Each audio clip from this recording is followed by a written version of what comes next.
Thanks for the opportunity to speak on behalf of People Before Profit. Local authorities are chronically under-resourced and underfunded, and they're having their powers stripped away from them systematically on an ongoing basis through underfunding, outsourcing and backdoor privatisation, to the point that they're becoming increasingly irrelevant in terms of doing the things that ordinary people in the localities they serve would expect them to do. And that is producing a lot of anger, and justified anger. And anybody, and most of us, would have been out canvassing recently. What are the issues that people are bringing up? Housing, most obviously, and they look to the local authority to provide them with housing. Their kids are on housing lists, or they're thrown off housing lists because they earn a little bit too much and there's nothing for them, but they can't afford to live in their own locality. Housing maintenance takes forever, doesn't get done. The crews are understaffed, under-resourced. Maintenance of local estates, not looked after, roads, paths, in a desperate state of repair, completely, for people who are in wheelchairs, of mobility problems, enormous problems, just navigating paths and roads because they're not properly repaired. Local authorities used to look after waste. Now they don't because it was privatised. You pay a fortune for it. You've got multiple providers. There's fly tipping everywhere. The environmental situation has got worse since the privatisation of waste, and now you have nobody to go to because you've got private waste providers, some of whom are registered offshore in tax havens. Water services. And I talk to the water workers. They don't want to go over to Uisce Éireann. They have all the knowledge about how you fix the leaks and so on, and they don't want to work in water services anymore. And Irish Water, which was a vehicle to try and privatise, they didn't fully succeed in privatising, although in reality Irish Water, a lot of it is actually done by private contractors, but the knowledge that we used to have in the local authorities is effectively being disappeared. I met the firefighters at the Stardust, the people who actually were called in for the Stardust fire,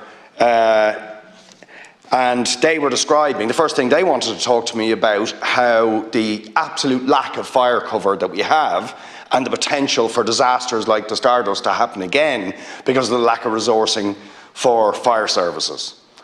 Pretty incredible. Now, these are the things I think we all know, but they've been getting steadily worse. And the forces that are doing this to local government have been accelerating. So we've got quite a job. If this committee is serious about trying to re-empower local government, we're essentially going to have to reverse the entire trajectory of what has been happening in terms of local government and local services for the last 20 or 30 years. And it starts with funding.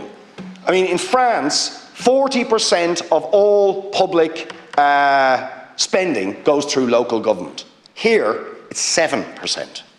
It's a joke, right? So they simply do not have the resources to do the things they're required to do. And then we had the local property tax, which was a gimmick to pretend we were going to try and address the funding of local authorities by imposing a tax on people's families' homes, which really just added to the sense of grievance that people had, because of course the imposition of that tax didn't lead to any additional funding whatsoever for local government, and it never could, because you look at the proportion of income that is provided by the local property tax, 7%. 7% of the income going to locals. So even if you ratchet it up to levels that will really annoy people who are landed with this tax, it's never going to make the funding difference necessary to do all the things that local authorities need to do in terms of housing maintenance, estate repairs. Did I mention sports facilities? There's another one at the moment. People crying out for football pitches. Now the women's sport has expanded, that we need extra changing ageing facilities for women and so on and so forth, and there's a chronic deficit in all of these things. So to my mind, we have to start by demanding there's proper funding of local government. Let's do away with the pretence that the local property tax is some method to fund local government, and let's reverse the trend towards the privatisation and outsourcing of council services. So absolutely, I don't know who mentioned recruiting apprentices and tradespeople. I mean, I was talking to maintenance workers when I was out canvassing the other day in our DLR maintenance department. They said they've about half of the tradespeople they need and about half of the general operatives that they need to physically do the job, right? So we need to recruit apprentices, tradespeople again. We need to take waste back into municipal ownership. In my opinion, we should take water services back into municipal ownership. We should stop outsourcing housing to approved housing bodies, to the LDA and so on, and actually give the funding to local authorities to deliver social and affordable housing. Thanks very much. Thank you,